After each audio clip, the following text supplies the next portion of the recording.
In the planning process, there's, of course, a lot of steps to go through in environmental safety and other issues to be taken into account. But once you get through a lot of those, we can also assist using some of our analytics tools. For instance, we can help you generate traffic statistics for the entire area of interest, like we've done here. So this is a density statistic shown for the English Channel for a planned route between England and France.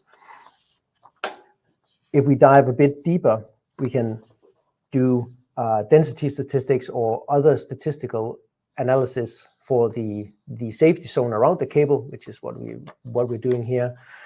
And you can also dig into more specialty items, such as, for instance, fishing activity.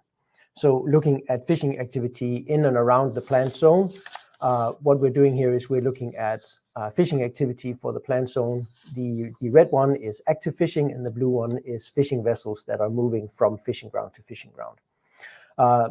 This, of course, cannot stand alone, but this is a great tool to help in the planning process. All of these analyses can be saved as PDF or any other type of export.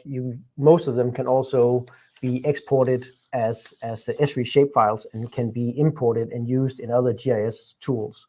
So they can be imported into your own tools and used in your own workflow.